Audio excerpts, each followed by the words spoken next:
Hello, আমাকে শোনা যাচ্ছে?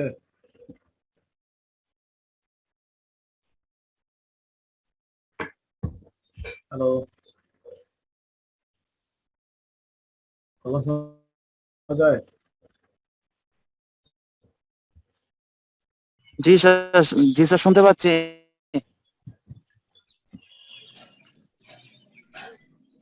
তো তোমাদের উপস্থিতি এত কম কেন? বাকিরা কোথায়? তারা যে জয়েন করবে আমি কিন্তু তাদের দিয়ে দেবো। সবাই ক্লাস শুরু হওয়ার সাথে সাথে জয়েন করার চেষ্টা করবো। 2-3 মিনিট ওয়েট করে দেখবো, আগে শুরু করে দেবো ক্লাস।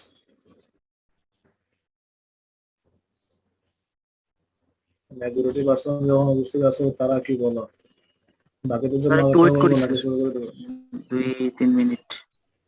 অপেক্ষা ওয়েট করবো, ক্লাস তো 12টা, এখন তো 12টা 13। 13 মিনিটে যদি জয়েন করতে না পারে তাহলে তো কিছু করার থাকবে না।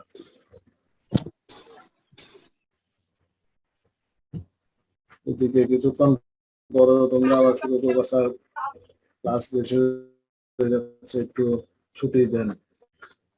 এরকম হলে তো হবে না। তো ঠিক আছে, যেহেতু 72% দেখা যাচ্ছে, আমরা শুরু করে দিই। যেহেতু আমাদের একটু ফাস্ট যেতে হবে, আমাদের অনেক একটু বাকি আছে। লাস্ট ক্লাস আমরা এই স্লাইডে শেষ করেছিলাম, যেখানে আমরা ট্রান্স রেশিওর সাথে আমাদের প্রাইমারি উইন্ডিং এর voltage, supply voltage, secondary winding এ induce primary number of turns, secondary number of turns. Turns মানে হচ্ছে আমরা যে উইন্ডিং গুলো ইউজ করবো সেই উইন্ডিং এর পাক সংখ্যাগুলো, আর সেকেন্ডারি উইন্ডিং কি পরিমাণ কারেন্ট ফ্লো করবে, প্রাইমারি উইন্ডিং কি পরিমাণ কারেন্ট ফ্লো করবে, তাদের মধ্যেকার যে একটা রিলেশনশিপ আমরা আসলে লাস্ট ক্লাসে দেখেছিলাম, যেটা ছিল অনেকটা এরকম। এই রিলেশনশিপটা আমাদের দরকার, এটা তোমরা ইন্টারমিডিয়েটও করছো। তো লাস্ট ক্লাস পর্যন্ত আসলে জিনিসপত্রগুলো আমরা আগে একটু দেখে এসেছিলাম, কিন্তু আজকে ক্লাসে আমরা আসলে যে জিনিসগুলো একটু দেখবো সেগুলো একটু নতুন বলে মনে হতে পারে তোমাদের কাছে। তোমরা কি এসি পাওয়ার নামে কিছু পড়ছো এসি পার্টে? মানে এসি ইনস্ট্যান্টেনিয়াস পাওয়ার বা এসি ইনস্ট্যান্টেনিয়াস ভোল্টেজ, কারেন্ট, এই ধরনের কিছু কি পড়ানো হয়েছে? AC impedance. জি স্যার, পড়াচ্ছে তো। স্যার ইম্পিডেন্স জিনিসটা আসলে কি, কেউ কেউ বলতে পারবা? স্যার ক্যাপাসিটিভ আমরা ক্যাপাসিটিভ ইন্ডাকটিভ আর হলো রেজিস্ট্যান্স, মানে তিনটা যোগফল। একটু একটা মিনিট।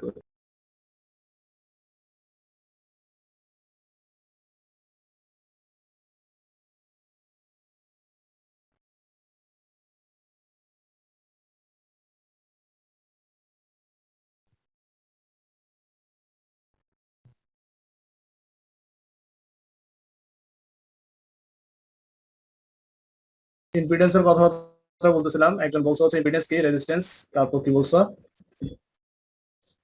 হ্যাঁ, রেসপন্স করো, সমস্যা নাই। রেজিস্ট্যান্স, ইন্ডাকটেন্স আর হলো ক্যাপাসিটেন্স, তিনটা এটা সমন্বয়কে আচ্ছা আমরা মানে ইম্পিডেন্স বলে থাকি। আচ্ছা ঠিক আছে, এটা তো আসলে ম্যাথমেটিক্যাল জিনিস। তো আসলে ফিজিক্যালি আসলে ইম্পিডেন্স বলতে আমরা কি বলছি? তুমি যেটা বলছো ঠিক আছে, একদম 100% কোনো সমস্যা নাই। এটা হচ্ছে একটা ম্যাথমেটিক্যাল ফর্মুলার মতো তুমি বলছো। আসলে জিনিসটা আসলে কি, মানে ফিজিক্যালি আমরা আসলে ইম্পিডেন্স বলতে কি বুঝে থাকি, বলতে পারবা? মানে ইন্ডাকটেন্স, ক্যাপাসিট্যান্স তো বলছো ঠিক আছে, আসলে তাদের মানে কাজটা কি হবে? মানে তারেক স্যার resistance- তো এটাই বলছে। না ঠিক আছে, স্যারের কথাটা ঠিক আছে, আমি তো এগ্রি করতেছি, অবশ্যই ঠিক আছে। মানে আসলে আমরা মানে জিনিসটা আসলে মানে কি বুঝতে থাকি আর কি। যেমন রেজিস্ট্যান্সের কথা তো আমি বলছিলাম, খুবই সহজ, তোমরা সবাই জানো যে কোনো একটা কন্ডাক্টিভ ওয়্যারের মধ্যে দিয়ে যখন কারেন্ট পাস করবে তখন হচ্ছে চার্জ, বিশিষ্ট কিছু পার্টিকেল থাকবে, যে চার্জ পার্টিকেল গুলো যখন তোমার চার্জ পার্টিকেলের সাথে কলিশনে লিপ্ত হবে, কন্ডাক্টরের যে ফিজিক্যাল ফেনোমেনাটা, মানে চার্জ ইলেকট্রনের ফ্লোটাকে যখন বাধা দিবে, সে কলিশনের জন্য আসলে যে জায়গায় যে হিট প্রডিউস হয় বা চার্জ পার্টিকেল ফ্লো করার সময় যে বাধার সম্মুখীন হয় সেটাকে আমরা বলেছিলাম কি, রেজিস্ট্যান্স। ঠিক আছে না? মানে এটা তো আসলে ফিজিক্যাল একটা ব্যাখ্যা। তুমি যদি ধরো একটা রেজিস্ট্যান্সের ভ্যালু হচ্ছে 10 ওহম, আর একটা রেজিস্ট্যান্সের ভ্যালু হচ্ছে তোমার ধরো 1 ওহম, তাহলে বাধার পরিমাণ আসলে কোথায় বেশি হবে? কি 10 ওহমে বেশি হবে নাকি 1 ওহমে বেশি হবে? 10 ওহম। অবশ্যই 10 ওহমে বেশি হবে। তাহলে এখন মানে ইম্পিডেন্সটা আসলে কি? এবং তো আমি বললাম যে রেজিস্ট্যান্সের কাজ হচ্ছে তোমার মানে চার্জের ফ্লোটাকে বাধা দিবে। তাহলে ইম্পিডেন্স আসলে কি করবে? সে পাওয়ার প্রডিউস, পাওয়ার সাপ্লাই। হ্যাঁ, অনেকটা কাছাকাছি বলতে পারছো। মানে আচ্ছা একটু হোয়াইট বোর্ডে যাই, মুখে কথাবার্তা যেহেতু বলতেছি। ধরো আমি একদম একদম সিম্পল যদি চিন্তা করি, একটা ব্রাঞ্চ, আমার একটা রেজিস্টার আছে, একটা হচ্ছে ইন্ডাক্টর আর একটা হচ্ছে কি ক্যাপাসিটর। এখন যেহেতু আমরা বলতেছি এই প্যারামিটার গুলো আসলে আমরা কখন দেখতে পাবো, ইন্ডাক্টর এবং ক্যাপাসিটর যখন হচ্ছে আমাদের সাইনোসুইডাল বা এসি সাপ্লাই আমরা যখন দিব, তাই না? ঠিক আছে, তো যখন ডিসি দিব তখন তো এগুলো থাকবে না। কেন থাকবে না তারও ব্যাখ্যা আছে, অত ব্যাখ্যাতে আমরা যাচ্ছি না। যখন ডিসি দিব তখন আসলে তোমার রেজিস্টর থাকবে, ঠিক আছে। আর যখন আমরা এসি দিব তখন রেজিস্টরও থাকবে। রেজিস্টর কখনোই ভ্যানিশ হবে না যদি আমরা আইডিয়াল কন্ডাক্টর না হয়। রেজিস্টর সবসময় আমার থাকবে ফিজিক্যালি, এবং তার সাথে কিছু আমরা অন্যান্য প্যারামিটার দেখতে পাই, যেটা হচ্ছে আমার ইন্ডাক্টর, আইদার ইন্ডাক্টর অথবা হচ্ছে ক্যাপাসিটর, অথবা ইন্ডাক্টর ক্যাপাসিটর দুটো একসাথে থাকতে পারে। এখন তোমার ইন্ডাক্টর বা ক্যাপাসিটর কাজটা হচ্ছে, যখন হচ্ছে তুমি এসি যখন দিবা তখন একটা পজিটিভ হাফ সাইকেলে যদি তারা কিছু পরিমাণ এনার্জি স্টোর করে থাকে, তারা পরবর্তী সাইকেলে তারা কি করবে, যে পরিমাণ এনার্জি তারা স্টোর করলো ঠিক একই পরিমাণ এনার্জি তারা হচ্ছে আবার ওই সার্কিটে ফেরত দিবে। তাহলে সে যদি তোমার পজিটিভ হাফ সাইকেলে ধরো কিছু এনার্জি স্টোর করলো, আর নেগেটিভ হাফ সাইকেল যদি ঠিক একই পরিমাণ এনার্জি তারা যদি তোমার ডেলিভার করে থাকে, তাহলে আলটিমেট নেট এনার্জির পরিমাণটা আসলে কত হবে? জিরো। জিরো হবে। সো এটা হচ্ছে তোমার আইডিয়াল সিনারিও, কিন্তু প্র্যাকটিক্যালি আমরা যে সমস্ত ইন্ডাক্টর বা ক্যাপাসিটর দেখতে পাই সেগুলো হচ্ছে তোমার পারফেক্টলি আইডিয়াল কখনোই হবে না। সো আলটিমেটলি তারা যে পরিমাণ এনার্জি আসলে রিসিভ করবে বা ডিসিপেট করবে বা স্টোর করবে, পরবর্তী সাইকেল আলটিমেটলি তোমার ঠিক ততটুকু পরিমাণ এনার্জি তারা ডেলিভার করতে পারবে না। সো তাদের মধ্যে আসলে কিছু কনজাম্পশন হবে বা লস হবে। সো আলটিমেটলি তারা যে কনজাম্পশন বা লস করে সেটাকে আমরা অনেকটা রেজিস্টরের মধ্যে আসলে মডেল করতে পারি। দ্যাট ইজ আমরা যদি এই তিনটা জিনিসকে কম্বাইন করে একটা প্যারামিটার দ্বারা ডিনোট করে, যেটা স্যার বলেছিল বা আমরা বলতেছি, যেটা হচ্ছে ইম্পিডেন্স। সেই ইম্পিডেন্সের কাজটা হচ্ছে অনেকটা ডিসি সার্কিটের রেজিস্ট্যান্স তোমার যেরকম ডিসি কারেন্টের যে ইনস্ট্যান্টানিয়াস ফ্লো ছিল বা স্পন্টেনিয়াস ফ্লোকে যখন সে অপোজ করতো, ঠিক অনুরূপ ভাবে ইম্পিডেন্সের কাজটা হচ্ছে সে তোমার এসি যখন তুমি সাপ্লাই দিবা, দ্যাট ইজ অল্টারনেটিং কোনো কোয়ান্টিটি যখন তুমি সাপ্লাই দিবে, সেই অল্টারনেটিং কোয়ান্টিটির যে ইনস্ট্যান্টানিয়াস ফ্লো আছে সেটাকে অপোজ করবে, ঠিক আছে না? জি স্যার। এখন আমরা যদি ইন্ডাক্টর বা ক্যাপাসিটর গুলোকে আসলে মডেল করতে চাই, তাহলে আমরা লিখতে পারি অনেকটা কিরকম, স্যার অবশ্যই এরকম ঠিক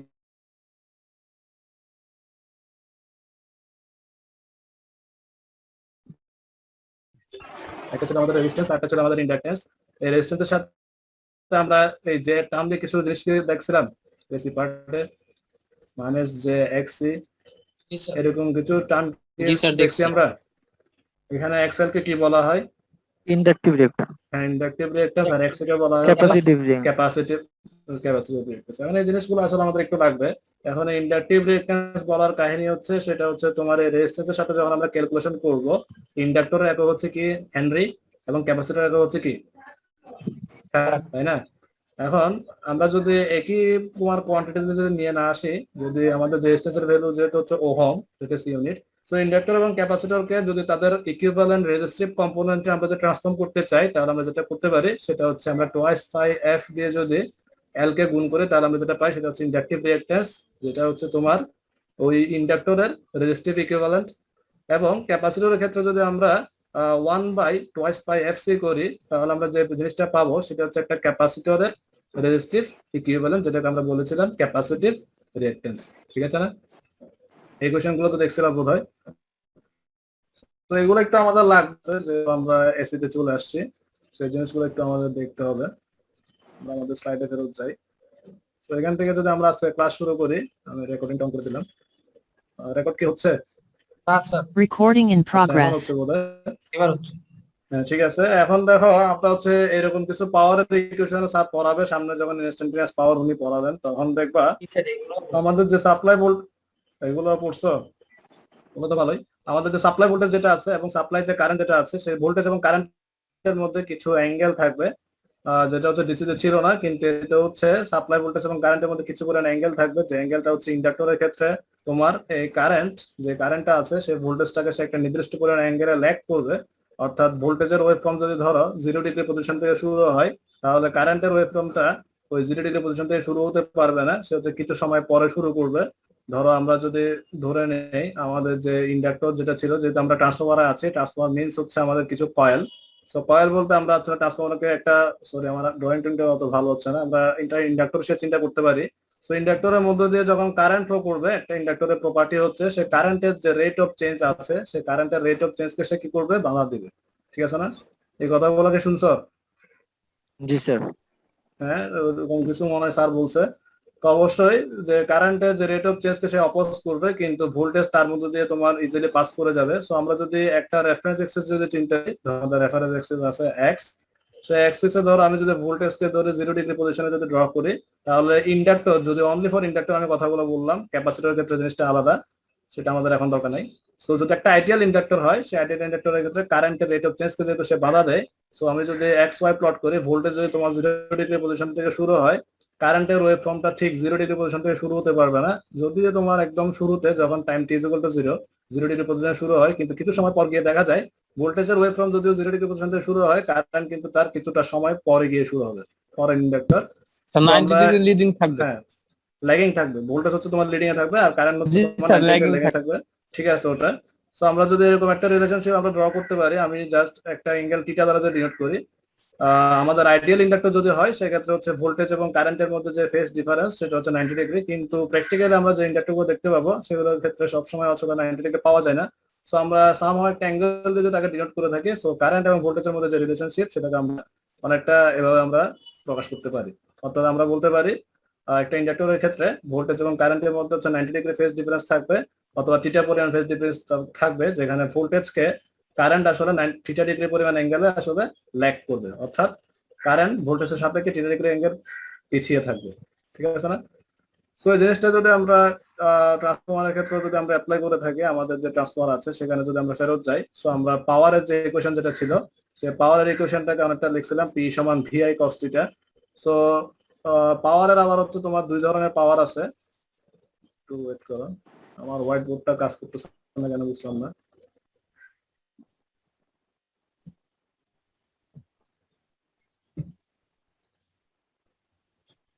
হ্যাঁ, এখন ঠিক আছে। আমাদের যে টোটাল যে পাওয়ার, ডিসির ক্ষেত্রে আমরা পাওয়ার সমান কি জানি, ভোল্টেজ এবং কারেন্টের গুণফল। কিন্তু এসির ক্ষেত্রে যে পাওয়ার যেটা আছে, টোটাল যে পাওয়ার, সেটাকে যদি আমরা ক্যাপিটাল এস দ্বারা ডিনোট করে থাকি, টোটাল যে এসি পাওয়ার, সে টোটাল এসি পাওয়ারটাকে আসলে আমরা আবার দুইটা ভাগে ভাগ করতে পারি। একটা হচ্ছে আমাদের রিয়েল পাওয়ার, আর একটা হচ্ছে আমাদের রিয়েক্টিভ পাওয়ার। অর্থাৎ অন্যভাবে যদি আমি ম্যাথমেটিক্যালি বলি, একটা হচ্ছে আমাদের রিয়েল পাওয়ার পি, আর একটা হচ্ছে আমাদের ইমাজিনারি পাওয়ার কিউ। এটাও স্যার দেখাবেন। আমাদের যে কার্টেসিয়ান ফরম্যাট ছিল, পোলার ফরম্যাট ছিল ইন্টারে, ওগুলো হয়তো অনেকেই জানো, এক্স সমান ওয়াই আই, যে এরকম কিছু ফরম্যাট আমাদের ছিল না, রিয়েল এবং ইমাজিনারি টার্ম, মনে করতেছে? জি স্যার। ইমাজিনারি। হ্যাঁ হ্যাঁ। সো এরকম যদি আমরা এক্স ওয়াই প্লট যদি করি, আমরা আমাদের এসি পাওয়ার যেগুলো আছে সেই এসি পাওয়ারকে আসলে আমরা দুই ভাগে ভাগ করতে পারবো। একটা হচ্ছে আমাদের রিয়েল পার্ট থাকবে, যেটাকে আমরা এক্স এক্সিস এ প্লট করবো, একটা হচ্ছে আমাদের ইমাজিনারি পার্ট থাকবে, যেটাকে আমরা হচ্ছে ওয়াই এক্সিস এ প্লট করবো। এখন এই টোটাল যেটা থাকবে রেজাল্টেন্ট পাওয়ার, সেটাকে আমরা বলতেছি অ্যাপারেন্ট পাওয়ার। এগুলো স্যার আরো ডিটেইলস বলবেন, স্যারের পার্টে আছে জিনিসগুলো। এই অ্যাপারেন্ট পাওয়ার ধরো আমাদের রিয়েল এক্সিস এর সাথে থিটা পরিমাণ অ্যাঙ্গেল ক্রিয়েট করলো, তাহলে তার যে তোমার রিয়েল যে উপাংশ, যেটাকে আমরা উপাংশ বলতাম না ইন্টারে, বা অভিক্ষেপ না কি কি বলা হয়, জি স্যার, এটাও পড়া হয়ে গেছে, পার্টটা রিয়েল পাওয়ার, অ্যাপারেন্ট পাওয়ার। এটাও পড়ছো? তাহলে তো অনেক কিছু পড়ছো। তাহলে রিয়েল পার্টটা কোথায় থাকবে? এই জায়গায় থাকবে। আর অ্যাপারেন্ট পাওয়ারটা কোথায় থাকবে? সরি, ইমাজিনারি পাওয়ারটা তোমার ওয়াই এক্সিস এ থাকবে। সো আলটিমেটলি এই ধরনের কিছু ত্রিভুজ আমরা দেখছিলাম, এটা ছিল আমাদের রিয়েল পার্ট, এটা ছিল ইমাজিনারি পার্ট। সো ট্রান্সফরমারের ক্ষেত্রে যদি আমরা এই জিনিসটা দেখাই, এই জিনিসটা উদ্দেশ্য হচ্ছে আমাদের ট্রান্সফরমার ব্যাক করা। ট্রান্সফরমারের ক্ষেত্রে যদি আমরা ইনপুট পাওয়ারের যে ইকুয়েশনটা ছিল, সেই ইনপুট পাওয়ারটা অবশ্যই আমরা কোথায় দেবো? প্রাইমারিতে দিব। তাহলে আমাদের প্রাইমারি ভোল্টেজ আছে, প্রাইমারি কারেন্ট আছে, আর যেহেতু আমরা বলতেছি ট্রান্সফরমারের কয়েল আছে, সো ট্রান্সফরমার একটা ইন্ডাকটিভ সার্কিট। সো কারেন্ট অবশ্যই ভোল্টেজকে থিটা পি পরিমাণ অ্যাঙ্গেলে ল্যাগ করবে। তাহলে তাদের মধ্যকার অ্যাঙ্গেলের যে কোসাইন, সেটা যদি cos থিটা পি হয়, তাহলে আলটিমেটলি ট্রান্সফরমারকে আমরা যে রিয়েল পাওয়ার দিয়ে অ্যাকসেপ্ট করব, সেটা হচ্ছে কত? VP IP cos theta P. আর সিমিলারলি আমরা যদি একটা আইডিয়াল ট্রান্সফরমার কথা চিন্তা করি, যেটার অভ্যন্তরে কোনো লস হবে না, তাহলে ইনপুট পাওয়ারটা আলটিমেটলি তোমরা আউটপুটে পাবা। আর আউটপুট পাওয়ারটাকে যদি আমরা জানি সেকেন্ডারি উইন্ডিং এ induce voltage VS, secondary winding এ ফ্লোয়িং কারেন্ট আইএস, এবং তাদের মধ্যকার যে অ্যাঙ্গেল সেটা যদি থিটা এস হয়, তাহলে আমরা লিখতে পারি VS IS cos theta S. যেহেতু ট্রান্সফরমারে কোনো তোমার আইডিয়াল ট্রান্সফরমারে কোনো ইফেক্ট নাই, লস কোনো কম্পোনেন্ট নাই, সো আলটিমেটলি ভোল্টেজ এবং কারেন্টের অ্যাঙ্গেল গুলো সেম থাকবে, সব জায়গায় 90 ডিগ্রি থাকবে। সো আলটিমেটলি আমরা যদি ট্রান্সফর্ম করি, আলটিমেটলি আমরা এই ধরনের একটা ইকুয়েশন পাই, অর্থাৎ আইডিয়াল ক্ষেত্রে আমাদের যেহেতু কোনো লস হচ্ছে না, আমাদের আউটপুট পাওয়ার যতটুকু থাকবে আসলে ইনপুট পাওয়ার ঠিক সেম থাকবে। এখন এখান থেকে যদি আমরা একটু লোডের দিকে যাই, যেহেতু আমরা জানি সবাই আমাদের রেজিস্ট্যান্স ছিল কত, ভোল্টেজ এবং কারেন্টের রেশিও, তাহলে ইম্পিডেন্সকে যেহেতু আমরা মডেল করেছি আমাদের রেজিস্ট্যান্সের মতোই এসির ক্ষেত্রে, তাহলে ইম্পিডেন্সটাও কি হবে? আলটিমেটলি ভোল্টেজ এবং কারেন্টের রেশিও হবে। আর যেহেতু আমরা লোডটা অবশ্যই কানেক্টেড থাকবো, আমাদের সেকেন্ডারি উইন্ডিং কানেক্ট থাকবে, সো আলটিমেটলি লোড ভোল্টেজ এবং লোড কারেন্ট আমরা রিপ্লেস করতে পারি সেকেন্ডারি ভোল্টেজ এবং সেকেন্ডারি কারেন্ট দ্বারা। আবার তুমি যেহেতু ধরো ট্রান্সফরমারের প্রাইমারি উইন্ডিং থেকে যদি ক্যালকুলেশনটা শুরু করতে থাকো, তুমি ধরলা যে লোড কানেক্টেড আছে, সেই লোডটাকে তুমি হচ্ছে প্রাইমারি সাইড থেকে ক্যালকুলেশন করবে। কথাটা আমি বুঝতে পারছি? প্রথমে আমি যে লোড ইম্পিডেন্সটা ক্যালকুলেট করেছি সেটা হচ্ছে সেকেন্ডারি ভোল্টেজ এবং সেকেন্ডারি কারেন্টের রেশিও সাপেক্ষে। কিন্তু আমি এখন বললাম যে না, আমরা প্রাইমারি উইন্ডিং থেকে অর্থাৎ প্রাইমারি সাইড থেকে হচ্ছে আমরা সেকেন্ডারি সাইডে কতটুকু পরিমাণ লোড কানেক্টেড আছে সেটা আমি যদি ক্যালকুলেশন করতে যাই, তাহলে তুমি যখন প্রাইমারি থেকে যখন তুমি সেকেন্ডারি উইন্ডিং এর দিকে তাকাবা, তখন আলটিমেটলি প্রথম যে ভোল্টেজটা তুমি এনকাউন্টার করবা সেটা হচ্ছে প্রাইমারি ভোল্টেজ, এবং সেকেন্ড যে কারেন্টটা তুমি পাবা সেটা হচ্ছে কত? Primary current. তাহলে প্রাইমারি ভোল্টেজ এবং প্রাইমারি কারেন্টের রেশিও করে যদি আমরা ভোল্টেজ সেকেন্ডারি উইন্ডিং কানেক্টেড লোডটাকে যদি ক্যালকুলেশন করতে যাই, সেটাকে আমরা লিখতে পারি ZL প্রাইম সমান VP বা IP। কিন্তু আসলে এই ZL প্রাইম হচ্ছে তোমার সেকেন্ডারি কারেন্ট এবং সেকেন্ডারি ভোল্টেজ এই দুটোর রেশিও। সো আলটিমেটলি এই ইম্পিডেন্সটাকে যদি আমরা প্রাইমারি ইকুইভ্যালেন্ট থেকে যদি এক্সপ্রেস করতে যাই, তাহলে এই প্রাইমারি ভোল্টেজ এবং প্রাইমারি কারেন্টকে কোনটা বোঝো নেই? ওই দুটো থেকে এটা কিভাবে আসলো স্যার? প্রাইম ফিল্ডটা জেনারেল রেসটা উল্টো লাগতেছে না? না, এই জিনিসটা আমি আসি প্রথমে, আমি জাস্ট শুরু করছি এই জায়গা থেকে, যাবে এই দুটো লাইন আমরা আসি, এই দুটো আমরা একটু ক্লিয়ার করি। ধরো এটা হচ্ছে আমাদের একটা লোড, ঠিক আছে? এটা হচ্ছে আমাদের সেকেন্ডারি বা প্রাইমারি কোনো কিছু চিন্তা করার দরকার নাই, জাস্ট একটা লোড। এই লোডের এক আমি একটা সাপ্লাই দিলাম, সেটা হচ্ছে লোড ভোল্টেজ, আর একটা হচ্ছে কি লোড কারেন্ট, ঠিক আছে না? এখন ইম্পিডেন্স মানে কি? It's nothing but the ratio of the supply voltage and supply current. এটা তো বুঝতেছো? এটা বোঝা গেছে। এখন এই জিনিসটা লোড আসলে কোথায় থাকবে? লোড কি ট্রান্সফরমারের প্রাইমারিতে থাকবে না সেকেন্ডারিতে থাকবে?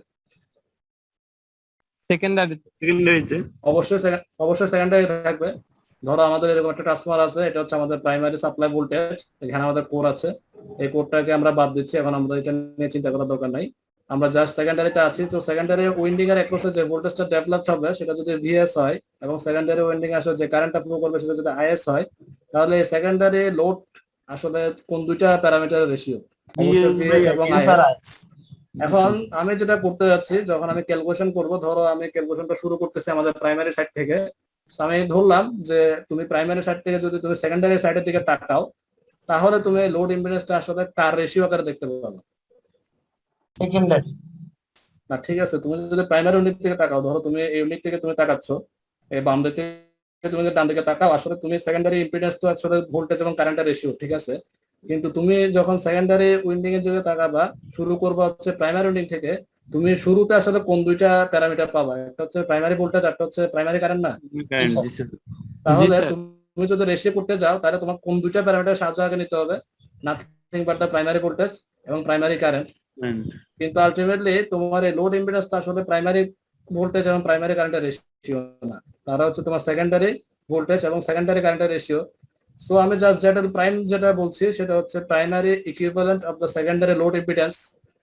অর্থাৎ প্রাইমারি উইন্ডিং থেকে যদি আমি সেকেন্ডারি উইন্ডিং ক্যালকুলেশন করতে যাই, তাহলে আমি প্রাইমারি উইন্ডিং থেকে আসলে ক্যালকুলেট করে যদি সেকেন্ডারি উইন্ডিং এর দিকে যাই, আসলে লোড ইম্পিডেন্স যেটা পাবো সেটা হচ্ছে primary equivalent of the secondary impedance, অর্থাৎ প্র্যাকটিক্যাল সেকেন্ডারি ইম্পিডেন্স না, কিন্তু হচ্ছে সেকেন্ডারি ইম্পিডেন্সটাকে আমরা ট্রান্সফর্ম করে প্রাইমারি উইন্ডিং এ নিয়ে গেলাম। তো এই প্রাইমারি যে ভোল্টেজ এবং কারেন্ট যেটা আছে, সেটাকে যদি এখন আমি সেকেন্ডারি ভোল্টেজ এবং কারেন্টের সাহায্যে যদি এক্সপ্রেস করতে চাই, আমাদের ট্রান্স রেশিওর সাথে প্রাইমারি ভোল্টেজ এবং প্রাইমারি সেকেন্ডারি ভোল্টেজের একটা রেশিও ছিল না? স্মল এর সমান কত ছিল? VP/VS। সো VP কে আমরা রিপ্লেস করতে পারি স্মল এ VS। আবার আমরা জানি ট্রান্স রেশিওর সাথে প্রাইমারি কারেন্ট এবং সেকেন্ডারি কারেন্টের একটা সম্পর্ক ছিল, স্মল এর সমান কত ছিল? IS/IP। তো IP এর জায়গায় যদি আমরা রিপ্লেস করি, তাহলে লিখতে পারি IS/A। আলটিমেটলি ট্রান্স রেশিও এখানে বুঝি নাই? এটা কি স্যার? এটা হচ্ছে ট্রান্স রেশিও, একটু আগে দেখাইছি না একদম ক্লাসের শুরুতে? কনস্ট্যান্ট। ট্রান্স রেশিও তো সবসময় তোমার ফিক্স থাকবে, তাই না? প্রাইমারি নাম্বার অফ টার্নস কে যদি সেকেন্ডারি নাম্বার অফ টার্নস দিয়ে ভাগ করো, আলটিমেটলি ইউনিট লেস একটা প্যারামিটার পাবা, যেটা হচ্ছিল কত? Trans ratio. ধরো আমার প্রাইমারিতে হচ্ছে 100টা টার্ন আছে, সেকেন্ডারিতে টার্ন আছে ধরো 1000টা, তো অবশ্যই একটা স্টেপ আপ ট্রান্সফরমার। সেক্ষেত্রে রেশিওটা হচ্ছে কত? 1 এর চাইতে কম 10 হবে। 1000 আর এখানে 100, 1000/100 0.1, তাই না? যদি প্রাইমারিতে তুমি বেশি রাখো, ধরো প্রাইমারিতে আছে 1000, সেকেন্ডারিতে আছে 100, অর্থাৎ স্টেপ ডাউন ট্রান্সফরমার, সেক্ষেত্রে হচ্ছে তোমার 10, আচ্ছা 1 এর চাইতে বেশি। এটা সমস্যা নাই আমাদের, জাস্ট এই জিনিসটা হচ্ছে তোমার ডিজাইনের সময় এই জিনিসটা তোমার ফিক্স করে দেওয়া থাকবে। আবার প্রাইমারি উইন্ডিং এ ধরো তোমার সাপ্লাই ভোল্টেজ হচ্ছে 1000, আর সেকেন্ডারিতে তুমি পাচ্ছ 100, তাহলে আলটিমেটলি কত থাকতেছে 10। 10 তো সবসময় জিনিসটা ফিক্স থাকবে। সো এখন আমি যেটা বলতে যাচ্ছি, ধরো আমাদের এই সেকেন্ডারি উইন্ডিং একটা ইম্পিডেন্স কানেক্টেড আছে, তুমি ক্যালকুলেশন শুরু করলে হচ্ছে প্রাইমারি উইন্ডিং থেকে, তুমি সেকেন্ডারি উইন্ডিং এ কোনো হাত দিবা না, তোমার টার্গেট হচ্ছে প্রাইমারি উইন্ডিং থেকে হচ্ছে লোড ইম্পিডেন্স ক্যালকুলেট করা। তো তুমি যেটা করবা সেটা হচ্ছে লোড ইম্পিডেন্সের ভ্যালুকে তুমি যে ট্রান্স রেশিওর স্কোয়ার দ্বারা যদি গুণ করে দাও, মানে আবার বলতেছি, প্রাইমারি উইন্ডিং থেকে যদি আমি লোড ইম্পিডেন্সটা ক্যালকুলেট করতে চাই, লোড ইম্পিডেন্সের ভ্যালুটাকে যদি আমি ট্রান্স রেশিও স্কোয়ার দিয়ে যদি গুণ করে দিই, তাহলে আমি যেটা পাবো সেটা হচ্ছে এই লোড ইম্পিডেন্সটাকে যদি আমি সেকেন্ডারি উইন্ডিং এ কানেক্ট না করে যদি প্রাইমারি উইন্ডিং এ কানেক্ট করতাম, তাহলে কতটুকু পরিমাণ লোড ইম্পিডেন্স আমরা পেতাম সেই ভ্যালুটা আমরা পেয়ে যাব। এটা করারও একটা উদ্দেশ্য আমার আছে, সেটা আমি একটু পরে বলতেছি। সো জাস্ট এই ফর্মুলাটা যদি আমরা একটু মাথায় রাখি, that is the primary equivalent of the secondary load impedance will be ZL prime equal to small a square into ZL, যেখানে স্মল a হচ্ছে nothing but the trans ratio. বুঝা গেছে? জি স্যার। জি স্যার। এখন সিমিলারলি ধরো তোমার এই primary winding এ কিছু impedance আছে, এটা লোড ইম্পিডেন্স না, ধরো প্রাইমারি উইন্ডিং এ আমাদের কিছু ইম্পিডেন্স আছে, ধরো এখানে কিছু রেজিস্ট্যান্স আছে, এখানে কিছু রিঅ্যাকট্যান্স আছে, আর আছে এক্স আছে। তো ওটাকেও যদি আমি সেকেন্ডারিতে ট্রান্সফর্ম করতে যাই, তাহলে আমরা জাস্ট ইকুয়েশন দিয়ে করতে পারবো না। যদি আমরা এ স্কয়ার দিয়ে ভাগ করে দেই, তাহলে আমরা সেকেন্ডারি চলে যাব না। যেহেতু প্রাইমারিতে আমরা দেখতে পাচ্ছি সেকেন্ডারি উইন্ডিং থেকে কোনো প্যারামিটারকে যদি, অবশ্যই কারেন্ট ভোল্টেজ না, আমার ইন্ডাকটিভ বা ক্যাপাসিটিভ বা রেজিস্টিভ কোনো প্যারামিটারকে যদি আমি প্রাইমারিতে নিয়ে আসতে চাই, তাহলে হচ্ছে আমরা স্কয়ার দিয়ে গুণ করব।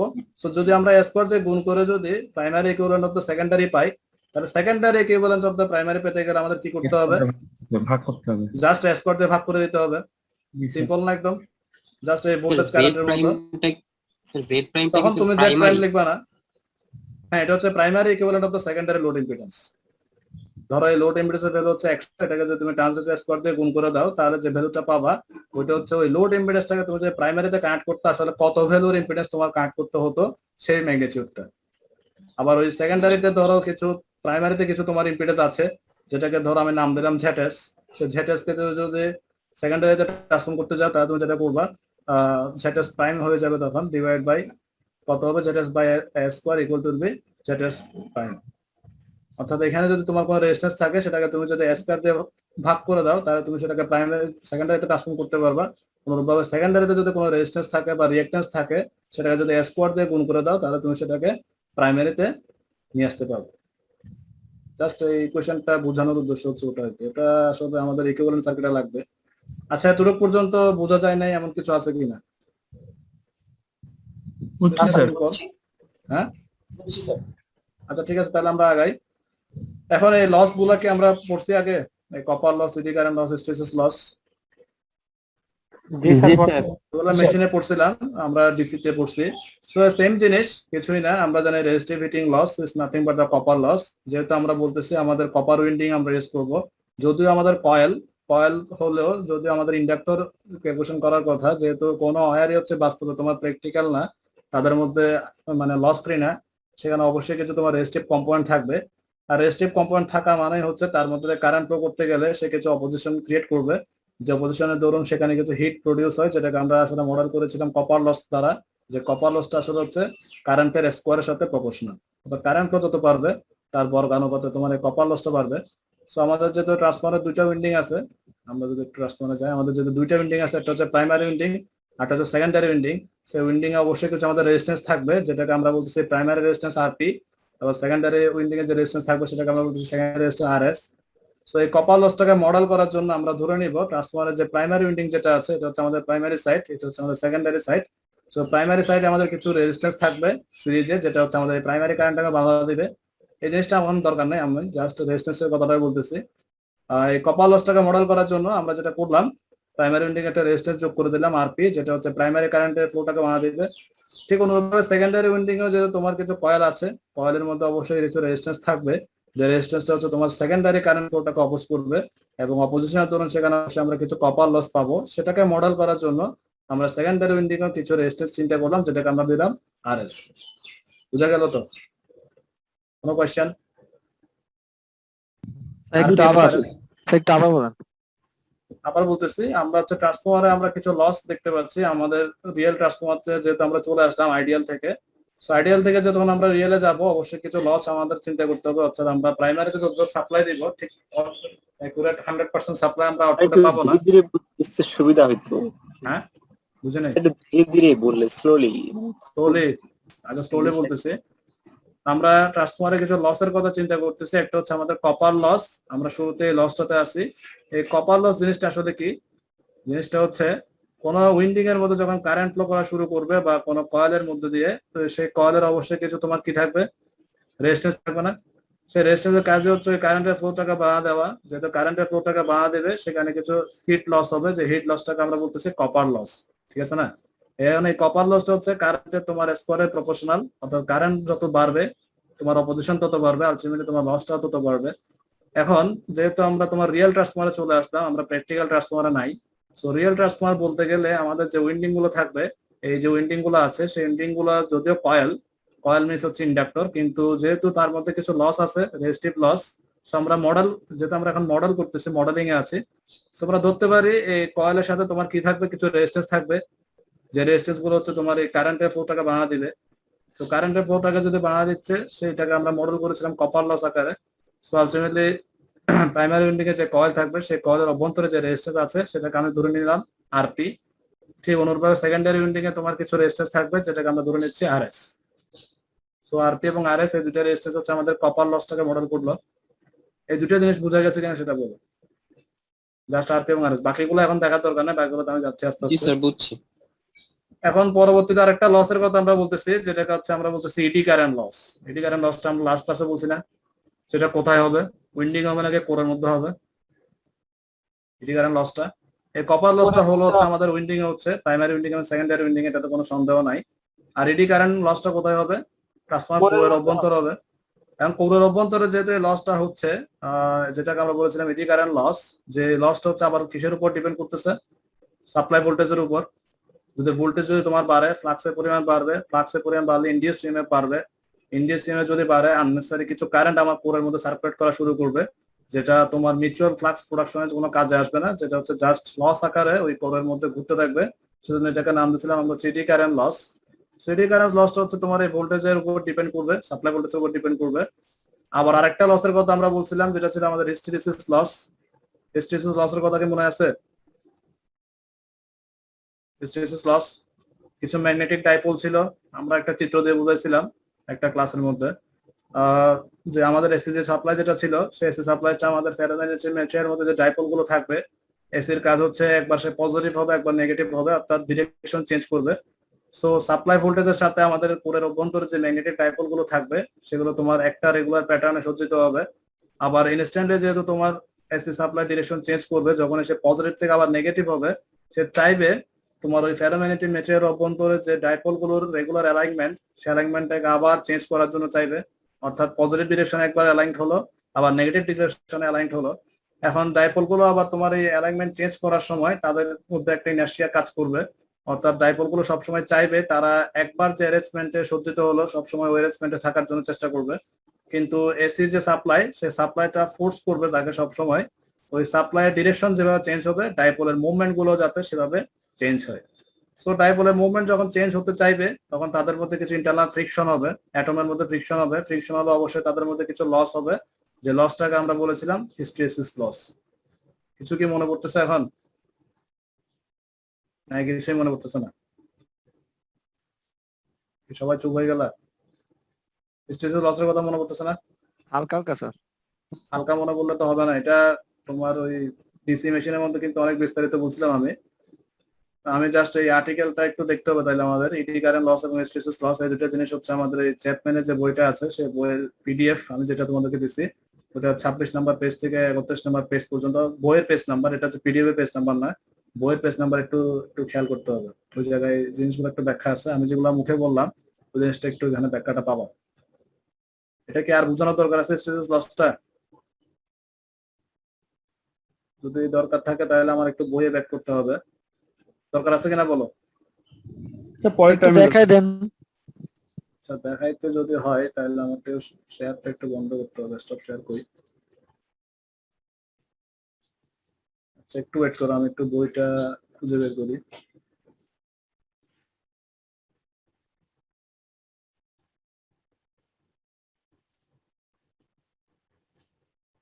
এই জিনিসটা আমাদের লাগবে, এটা শর্ট নোট আকারে হয়তো পরীক্ষায় আসতে পারে, মানে what you mean by hysteresis loss বা হোয়াট ইউ মিন বাই হচ্ছে তোমার রিকারেন্ট লস।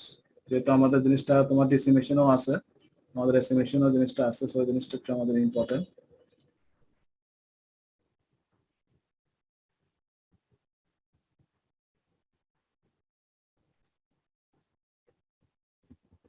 আচ্ছা, এসি সার্কিটে কি হিস্টেরিসিস কার্ভ নামে কোনো কার্ভ পড়ছো? হিস্টেরিসিস কার্ভ, বিএস কার্ভ, এই ধরনের কোনো কার্ভ কি পড়ানো হচ্ছে তোমাদের?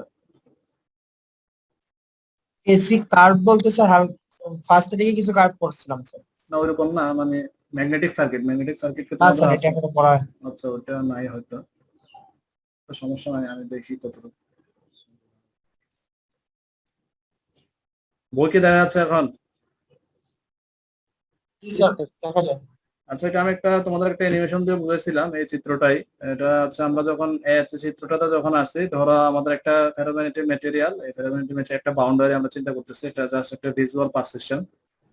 প্রতিটা ডাইপোল আমরা জানি, ডাইপোল মানে হচ্ছে চুম্বকের মধ্যে যেমন নর্থ পোল সাউথ পোল থাকবে, অনুরূপভাবে ডাইপোল গুলোর কি থাকবে, নর্থ পোল সাউথ পোল আছে, অর্থাৎ তাদের কিছু স্পিন আছে। যখন তুমি এক্সটার্নাল কোনো ম্যাগনেটিক ম্যাটেরিয়ালের সংস্পর্শে তাকে আনো নাই, কারণ আমরা জানি ফেরোম্যাগনেটিক ম্যাটেরিয়ালের কি নিজস্ব কোনো ম্যাগনেটিজম আছে? না স্যার। অবশ্যই নাই। সে যখন তোমার পার্মানেন্ট কোনো ম্যাগনেটিক ম্যাটেরিয়ালের ইনফ্লুয়েন্সে আসবে, তখন তার মধ্যে আমরা কি পাবো? ওই পার্মানেন্ট ম্যাগনেটিক ম্যাটেরিয়ালের মতো কিছু ম্যাগনেটিজম আমরা পাবো, ঠিক আছে না? এখন চিত্র এটা যেটা আছে সেটা হচ্ছে তোমার এই ম্যাগনেটিক ডোমেন গুলো হচ্ছে র্যান্ডমলি ওরিয়েন্টেড, অর্থাৎ তাদের মধ্যে তোমার যে নর্থ পোল সাউথ পোল যেগুলো আছে প্রতিটা ডাইপোলের, তারা হচ্ছে র্যান্ডম।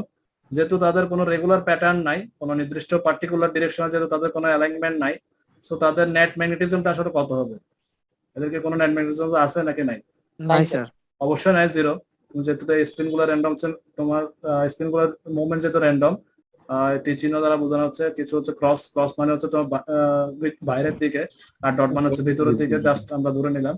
এখন ধরো এই ধরনের একটা ফেরোম্যাগনেটিক ম্যাটেরিয়ালকে তুমি যখনই হচ্ছে এক্সটার্নাল কোনো ম্যাগনেটিক ম্যাটেরিয়ালের সংস্পর্শে নিয়ে আসলা, that is north pole south পোলের আন্ডারে কোনো ফ্লাক্স যখন তাদের মধ্যে দিয়ে ফ্লো করা শুরু করবে, তখন ওই ম্যাগনেটিক ম্যাটেরিয়ালের অভ্যন্তরে ডাইপোল গুলোর যে রেগুলার অ্যালাইনমেন্ট, সেগুলো ধরো নর্থ পোল টু সাউথ পোলের অ্যালাইনমেন্ট হচ্ছে তীর চিহ্ন দিয়ে আমি যদি বুঝাই, ধরো এই তীর চিহ্নের ডান পাশে হচ্ছে তোমার সাউথ পোল এবং বাম পাশে হচ্ছে নর্থ পোল। সো এক্সটার্নাল সার্কিটের তোমার ম্যাগনেটিক ডিরেকশনটা যেরকম হবে, আলটিমেটলি ফ্লাক্স যখন এই ম্যাটেরিয়ালের মধ্যে দিয়ে সার্কুলেট করবে, তখন এই ম্যাগনেটিক ডাইপোল গুলো চেষ্টা করবে এক্সটার্নাল ম্যাগনেটিক ম্যাটেরিয়ালের অভ্যন্তরে ডাইপোল গুলোর অ্যালাইনমেন্ট যেরকম, ওই ফেরোম্যাগনেটিক ম্যাটেরিয়ালের মধ্যে ডাইপোল গুলোর অ্যালাইনমেন্ট যাতে ওই পার্মানেন্ট ম্যাগনেটিক ম্যাটেরিয়ালের ডাইপোল গুলোর মতোই হয়, ঠিক আছে না? এই জিনিসটা আমরা একটা ক্লাসে বলছিলাম। সো তুমি যতই ফ্লাক্স বাড়াবা, আলটিমেটলি তোমার এখানে যত অসংখ্য ডাইপোল আছে, ডাইপোল গুলো ধীরে ধীরে অ্যালাইন্ড হবে। অ্যালাইন হতে গেলে তাদের কিছু সময় লাগবে, যেহেতু তাদের মধ্যে তোমার ফ্রিকশন হবে, অ্যাটমের স্পিনের ধরুন তাদের মধ্যে কিছু ফ্রিকশন হবে। সো ধরো তুমি যে পজিটিভ হাফ সাইকেল যেটা আছে, যে তুমি সাপ্লাই ভোল্টেজ দিচ্ছ, সাপ্লাই যে এসি আছে তার জন্য যে ফ্লাক্স প্রডিউস করছে, সে ফ্লাক্সের ধরুন হচ্ছে ডাইপোল গুলো অ্যালাইন হবে। সো পজিটিভ হাফ সাইকেলের জন্য ধরো তীর চিহ্ন গুলো এভাবে অ্যালাইন হলো, কিছু কিছু অ্যালাইন হলো। সো আমি যখন আবার ইনস্ট্যান্টলি যখন নেগেটিভ সাপ্লাই দিব, যেহেতু এসি হচ্ছে তোমার অল্টারনেটিং, সে তো বসে নাই, সে হচ্ছে একবার পজিটিভ হচ্ছে একবার নেগেটিভ হচ্ছে। সো এই ডাইপোল গুলোকে যদি আমি আবার নেগেটিভ করতে চাই, তাহলে কি করতে হবে? ডিরেকশনটা চেঞ্জ করতে হবে না? অ্যালাইন গুলো চেঞ্জ হয়ে যাবে। অবশ্যই অ্যালাইনমেন্ট চেঞ্জ হবে, অর্থাৎ তীর চিহ্ন গুলো তোমার আবার মুভ করবে। এই যে মুভমেন্ট যেটা আছে, এই তীর চিহ্নটা মুভ করে আবার তোমার 180 ডিগ্রি মুভ করে আবার কোন দিকে যাবে? ডান দিক থেকে যদি বাম দিকে থাকে, সে বাম দিক থেকে ডান দিকে যাবে না? জি স্যার। এখন এসি তো তোমার খুব দ্রুত চেঞ্জ করবে, যদি 50 হার্টজ এসি হয় তাহলে সেকেন্ডে কতবার দিক পরিবর্তন করলো? 50 বার। 50 বার না 100 বার? 50 হার্টজ না? 50 হার্টজ হলে তোমার পজিটিভ নেগেটিভ কয়বার হচ্ছে? সেকেন্ডে দিবেন না? তাহলে 100 বার দিক পরিবর্তন করবে। 100 বার। এখন এই ডাইপোল যদি তোমার ওরকম ভাবে ডিরেকশন চেঞ্জ করতে যায়, তাহলে অবশ্যই তাদের মধ্যে কোলিশন হবে না, যেহেতু অনেকগুলা অ্যাটম। আবার তাদের কিছু ইনার্শিয়া আছে, তারা জগতে সবাই চায় সে যে অবস্থায় আছে সেই অবস্থায় থাকার জন্য চায়। সো আলটিমেটলি তার ইনার্শিয়ার এগেনস্টে কাজ করতে গিয়ে তার এই প্যাটার্নটা ভাঙতে গেলে আমাদের কিছু লস এখানে হবে, অর্থাৎ কিছু পরিমাণ এক্সটার্নাল এনার্জি আমাদের এখানে সাপ্লাই দিতে হবে, যেটা আসলে আমাদের কোনো কাজেই আসবে না। যেটা আমাদের কি কিছু বলছো, যেটা আসলে আমাদের হিট আকারে ডিসিপেট হবে, ওই লসটাকে আসলে আমরা বলতেছি হিস্টেরিসিস লস। আপনাকে বুঝাতে পারছি? জি স্যার, বুঝছি স্যার। জিনিসটা এখানে একটু ব্যাখ্যাটা আছে, এই ব্যাখ্যাটা একটু পড়লে হয়তো আর একটু বুঝতে পারবা। এই টাইপন আমি যেগুলো বলছি এখানে জিনিসগুলো বলা আছে, একটু পড়তে হবে জিনিসটা। এটা আমি স্লাইডেও মেনশন করে দিছি যে কোথায় পাওয়া যাবে। তো জিনিসটা একটু পড়লে মোটামুটি আর একটু ক্লিয়ার হবে জিনিসটা। আমরা স্লাইডে ব্যাক করি। সো আলটিমেটলি আমরা যেটা বলতেছি, আমাদের টোটাল যে সাপ্লাই পাওয়ার আছে, সেই টোটাল সাপ্লাই পাওয়ারের মধ্যে কিছু অংশ আমাদের ইডি কারেন্ট লস হচ্ছে, আমাদের হিস্টেরিসিস লস হচ্ছে। যেহেতু লসকে মডেল করা সবচেয়ে ইজি উপায় হচ্ছে কি, একটা রেজিস্টার যোগ করে দেওয়া, তাই না? যেহেতু একটু আগে আমরা কপার লসকে তোমার যোগ মডেল করছি কি তারা, প্রাইমারি উইন্ডিং এ যেটা হচ্ছে সেটাকে ডিনোট করলাম আরপি, এবং সেকেন্ডারি উইন্ডিং এ যেটা হচ্ছে সেটাকে ডিনোট করলাম আরএস। আর এই হিস্টেরিসিস লস এবং ইডি কারেন্ট লস, এই দুটো লসকে আমরা কম্বাইন্ডলি বলতে পারি হচ্ছে কোর লস বা আয়রন লস। যেহেতু এই লসটা হচ্ছে তোমার কোরের মধ্যে হবে, উইন্ডিং এ হবে না। সো আলটিমেটলি এই দুটো লসকে আমরা আসলে কি দ্বারা মডেল করতে পারবো, যেহেতু তারা রেজিস্টিভ লস বা হিটিং লস, তো এই দুটো লসকে আমরা মডেল করতে পারি একটা রেজিস্ট্যান্স দ্বারা, যেটাকে আমরা ডিনোট করলাম কোর লস রেজিস্ট্যান্স কম্পোনেন্ট বা আরসি। বুঝা গেছে এই আরসিটা কেন আসলো? শুধু বোঝা না যায় বলো। বুঝছি স্যার। যেহেতু আমরা কোরে সাপ্লাই দিচ্ছি, যখন কোরে সাপ্লাই দিচ্ছি আমাদের কোরের মধ্যে আমরা দুই ধরনের লস পাচ্ছি, একটা হচ্ছে ইডি কারেন্ট লস, একটা আমরা কি বললাম হিস্টেরিসিস লস। এই দুইটা লসের কারণে আলটিমেটলি যেটা হবে সেটা হচ্ছে আমাদের কোরে হিট আপ হবে, অর্থাৎ কোরের টেম্পারেচার বেড়ে যাবে, এবং সাপ্লাই পাওয়ার থেকে কিছু পরিমাণ পাওয়ার সে কোরের মধ্যে ডিসিপেট হবে, এবং বাকি যে পাওয়ারটা থাকবে সেটা সে আউটপুট ডেলিভার করবে। সো আলটিমেটলি যেহেতু রেজিস্টিভ বা হিটিং লস, সেই হিটিং লসটাকে আমরা মডেল করার জন্য যে কম্পোনেন্ট ইউজ করলাম সেটা হচ্ছে কোর লস কম্পোনেন্ট আরসি। ঠিক আছে না? এখন এই কোর লস কম্পোনেন্ট আরসি কে মডেল করার সময়, যেহেতু আরসি এই সাপ্লাই ভোল্টেজ আমরা দিলাম, প্রাইমারি উইন্ডিং থেকে আমরা কিছু কারেন্টটা ফ্লো হবে, সেই কারেন্টটা আবার এই পাথে এসে ভাগ হবে না। যেহেতু আমরা জানি নোড থাকলে সেখানে কারেন্ট ভাগ হবে, এই কারেন্টটাকে আমরা আবার এই পাথে যে কারেন্টটা আসবে সেই কারেন্টটা আমরা দুইটা পাথে ভাগ করতে পারবো। একটা হচ্ছে আরসির মধ্যে কিছু কারেন্ট যাবে, যে কারেন্টটা আলটিমেটলি তোমার কি করবে, হিস্টেরিসিস লস করবে এবং হিটি কারেন্ট লস করবে। সো এই কারেন্টটাকে আমরা মডেল করতে পারি। কারেন্টটা হয়তো এখানে দেখাই নাই বলে আমি দেখি, এখানে নাই, সমস্যা নাই। যে কারেন্টটা তার মধ্যে দিয়ে সার্কুলেট করবে, যেহেতু সে প্যারালালে কানেক্টেড আছে, অবশ্যই তার মধ্যে কিছু কারেন্ট ফ্লো করবে, যে কারেন্টটা হচ্ছে হিস্টেরিসিস লস এবং ইডি কারেন্ট লসের জন্য দায়ী। আবার ওই কারেন্টটা হচ্ছে তোমার এই ভোল্টেজের সাথে প্রপোর্শনাল, যার দরুন আমরা এই কোর লস রেজিস্ট্যান্সটাকে আলটিমেটলি এই সাপ্লাই ভোল্টেজের সাথে প্যারালালে কানেক্টেড আছে চিন্তা করতে পারি। জাস্ট আমরা এখানে প্যারালালে কানেক্ট করে দিলাম। আবার আমরা প্রথম ক্লাসে দেখছিলাম আমাদের কিছু ফ্লাক্স ছিল। আমরা যদি একটা সার্কিটে বের করি, আমাদের এই সার্কিটটার কথা কি মনে করতেছে? আমরা দুই ধরনের ফ্লাক্সের কথা বলছিলাম, একটা হচ্ছে মিউচুয়াল ফ্লাক্স আর একটা কি ছিল, লিকেজ ফ্লাক্স। মনে করতেছে? অর্থাৎ প্রাইমারি উইন্ডিং থেকে যে ফ্লাক্সটা প্রডিউস হবে তার মধ্যে কিছু ফ্লাক্স তোমার কোরের মধ্যে দিয়ে পাস করার পর সেকেন্ডারি উইন্ডিং এর যে কয়েল আছে সেটাকে লিংক করবে। আবার এই ল্যাঞ্জার ল অনুযায়ী প্রাইমারি উইন্ডিং এর যে সাপ্লাই ভোল্টেজ তার দরুন যেহেতু আমাদের এই কয়েলে কিছু ইএমএফ প্রডিউস হচ্ছিল, সেই ইএমএফটার কাজে হচ্ছে প্রাইমারি উইন্ডিং এর যে অরিজিনাল ফ্লাক্স ছিল সেই অরিজিনাল ফ্লাক্সটা কভার করা, যার দরুন সেখানে কিছু লিকেজ ফ্লাক্স আমরা দেখতে পাই, যে ফ্লাক্সটা আসলে তোমার কোনো ইফেক্টিভ কাজে আসবে না, অর্থাৎ তোমার কোরের মধ্যে দিয়ে ফ্লো করবে না, যেটা হচ্ছে জাস্ট প্রাইমারি উইন্ডিং থেকে উৎপন্ন হয়ে তার চারপাশের এয়ারের মধ্যে সার্কুলেট করে আবার প্রাইমারি উইন্ডিং এ ফেরত আসবে, যেটাকে আমরা বলেছিলাম কি leakage flux. So ultimately flux কোথায় প্রডিউস হয়? কোনো কয়েল থাকলে তো আমরা ফ্লাক্স পাবো, তাই না? জি স্যার। জি তো স্যার। আমরা জাস্ট ওই প্রাইমারি যে কয়েলে যদি প্রাইমারি উইন্ডিং এ যে লিকেজ ফ্লাক্স হচ্ছে সেটাকে যদি আমরা মডেল করতে চাই, তাহলে আমরা কি করতে পারি?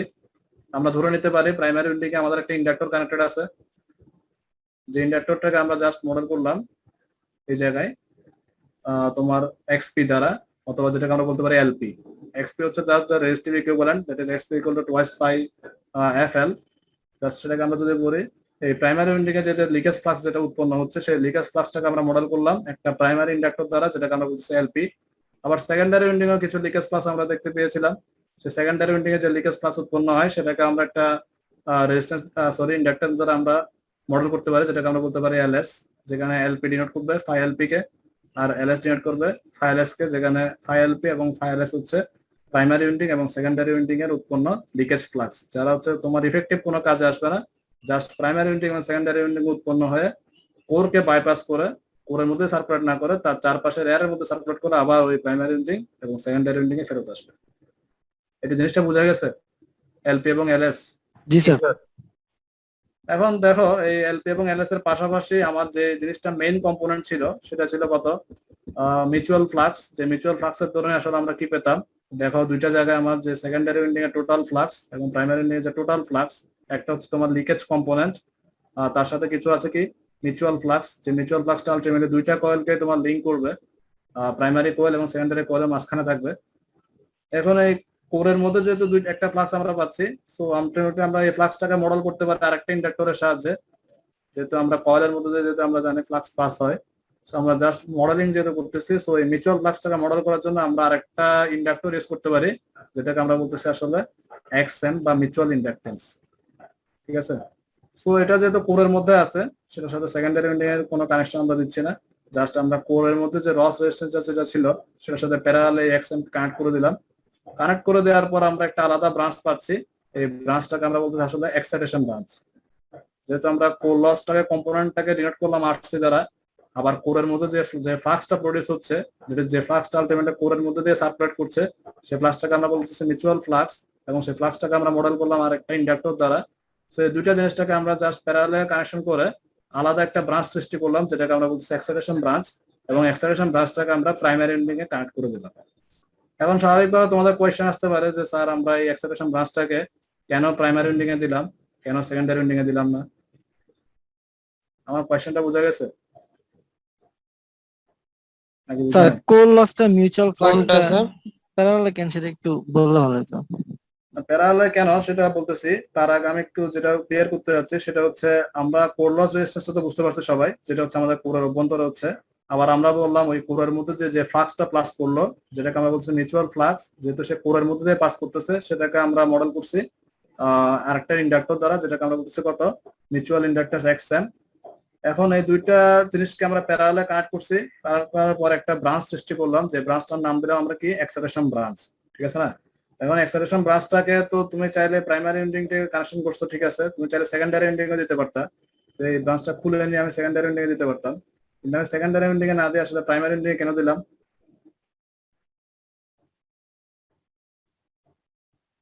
কিছু বোঝা যাচ্ছে না যে আসলে কোর লসটা আসলে কার জন্য হচ্ছে? আমরা প্রাইমারি প্রাইমারি উইন্ডিং উইন্ডিং এর জন্য। হ্যাঁ, প্রাইমারি উইন্ডিং এ যে সাপ্লাই ভোল্টেজ দিচ্ছে, তুমি যদি কোনো ভোল্টেজে সাপ্লাই না দাও, আলটিমেটলি কোনো লস কি হবে? লস তো হবে না, তাই না? না স্যার। আবার ধরো যে মিউচুয়াল ফ্লাক্স যেটা প্রডিউস হচ্ছে, সে ফ্লাক্সটা কার দরুন সৃষ্টি হচ্ছে? তুমি প্রাইমারিতে যে সাপ্লাই ভোল্টেজ দিচ্ছ কসকে, অবশ্যই সাপ্লাই ভোল্টেজ যদি না দিই, কোনো ফ্লাক্স কি থাকবে? থাকবে না। সো আলটিমেটলি দুইটা জিনিস, এই দুইটা প্যারামিটার যেহেতু তোমার হচ্ছে প্রাইমারি সাপ্লাইয়ের উপর ডিপেন্ডেন্ট, সো আলটিমেটলি এই দুইটা জিনিসকে কম্বাইন করে আমরা যে ব্রাঞ্চটা পাবো, এক্সাইটেশন ব্রাঞ্চ, সেই এক্সাইটেশন ব্রাঞ্চকে আমরা দিলাম প্রাইমারি উইন্ডিং এ। এখন আবার সাপ্লাই ভোল্টেজের সাথে তাদেরকে প্যারালালে কানেক্ট করার একটা কাহিনী আছে। কাহিনীটা হচ্ছে অনেকটা এরকম, যেহেতু আমরা ধরো আইডিয়াল কেসে যদি যাই, ধরো আইডিয়াল কেসে আমাদের রেজিস্ট্যান্স গুলো নাই, আমাদের লস ফ্রি উইন্ডিং আমাদের আছে। সো যে কারেন্টটা যখন সার্কুলেট করবে, সে কারেন্টের কিছু অংশ হচ্ছে তোমার প্যারালালে এখানে ভাগ হচ্ছে। আবার আমরা একটু আগে বলছি যে কোর লস কম্পোনেন্টের যে কারেন্ট, আমি যদি একটু চিত্র দিয়ে দেখাই জিনিসটা, ধরো আমাদের এরকম একটা প্যারালাল ব্রাঞ্চ আছে, একটা হচ্ছে আমাদের রেজিস্টর আছে, আর একটা হচ্ছে আমাদের এখানে একটা ইন্ডাক্টর কানেক্ট আছে। তো এই জায়গায় আমরা যে সাপ্লাই ভোল্টেজটা দিব, ধরো একটা সাপ্লাই ভোল্টেজ আমি দিচ্ছি ভিপি, এই সাপ্লাই ভোল্টেজের ধরুন এখানে কিছু কারেন্ট ফ্লো করবে, যে কারেন্টটা হচ্ছে আমার এই পাথে আসবে, এসে আবার দুইটা ভাগে ভাগ হবে। একটা হচ্ছে তোমার হিস্টেসিস লসের জন্য দায়ী, আর একটা হচ্ছে ইডি কারেন্ট লসের জন্য দায়ী। এই দুইটাকে আমি যোগ করে লিখলাম আই এইচ প্লাস ই। আর একটা কারেন্ট যেটা আছে সেটা হচ্ছে তোমার ওই কোরের মধ্যে ফ্লাক্স প্রোডাকশনের জন্য দায়ী, যেটাকে আমি ডিনোট করলাম আইএন। ঠিক আছে না? এখন এই কারেন্ট দুইটা হচ্ছে তোমার এই ভোল্টেজের সাথে তোমার রিলেশনশিপ হচ্ছে ডিরেক্টলি প্রপোর্শনাল, অর্থাৎ তুমি যত ভোল্টেজ বাড়াবা, তত বেশি কারেন্ট হচ্ছে তোমার কোরের মধ্যে দিয়ে যাবে, তোমার এই কোর লসের পরিমাণটা তত বেশি বাড়বে না? কথাটা বোঝা নাই? জি স্যার, বাড়বে। যেহেতু তুমি সাপ্লাই ভোল্টেজ যদি বাড়াও, আলটিমেটলি এই পাথে কারেন্ট কি বাড়বে না কমবে? অবশ্যই কারেন্ট বাড়বে। সো কারেন্ট যদি বাড়ে, তোমার এই পাথে কারেন্টটা বাড়বে, কারেন্ট বাড়লে আলটিমেটলি লস বাড়বে। সো আলটিমেটলি দেখা যাচ্ছে লসের সাথে হচ্ছে তোমার এই কারেন্টের সম্পর্কটা হচ্ছে কি, প্রপোর্শনাল। সো আলটিমেটলি সাপ্লাই ভোল্টেজকে যদি আমি প্রপোর্শনাল রাখতে চাই, আমি যেটা করতে পারি সেটা হচ্ছে আমি জাস্ট প্যারালালে কানেক্ট করে দিতে পারি। যেহেতু প্যারালাল, আমার ভোল্টেজটা কি থাকবে, ফিক্স থাকবে। জিনিসটা বোঝা যায় নাই? ঠিক অনুরূপভাবে আমি যদি ফ্লাক্সের কথা চিন্তা করি, আমরা কয়েলের মধ্যে ফ্লাক্স যদি আমি বাড়াইতে চাই, কারেন্ট ফ্লো কি বাড়াইতে হবে না কমাইতে হবে? অবশ্যই কারেন্ট ফ্লো বাড়াইতে হবে। সো কারেন্ট ফ্লো আবার ডিপেন্ড করতেছে কার উপর, ভোল্টেজের উপর। যদি ভোল্টেজ বাড়ে, আমি কারেন্ট বাড়বে। সো আলটিমেটলি এই ভোল্টেজ এবং কারেন্টের মধ্যে যে রিলেশনশিপ, সেটা আমরা ধরতে পারি কি, প্রপোর্শনাল।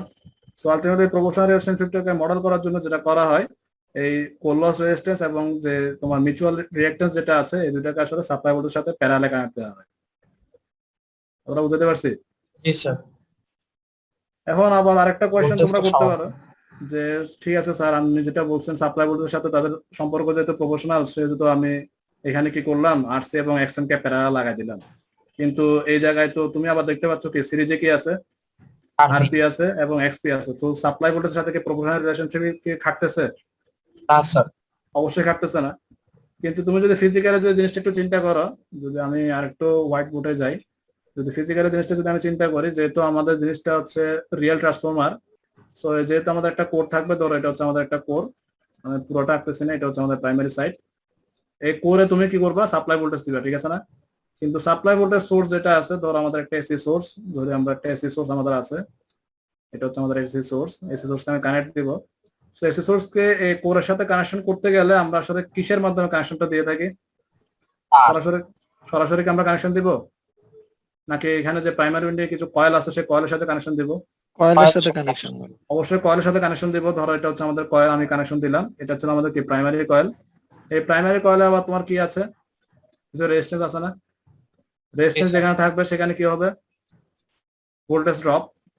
সো আলটিমেটলি কোরের টার্মিনালে তুমি যে ভোল্টেজটা দিবা, এই কোরের টার্মিনালে তুমি যে ভোল্টেজটা দিবা, সেই ভোল্টেজটা আসলে কত? যেটা কোর ভোল্টেজ যদি আমি চিন্তা করি, যেটা আমি ডিসি দ্বারা যদি ডিনোট করি, আমাদের supply voltage VS minus ultimately কত, উইন্ডিং এ যে ভোল্টেজ ড্রপ হচ্ছে সেটা। ঠিক আছে না? জিনিসটাকে বুঝছো নাকি কোনো কনফিউশন আছে? দেখো, বুঝছি আমার স্যার। টার্গেট হচ্ছে কি কোরকে অ্যাক্সেলারেশন দেওয়া। কোরকে অ্যাক্সেলারেশন দিতে গেলে আমাদের কি করতে হবে, কোরে কিছু ভোল্টেজ সাপ্লাই দিতে হবে।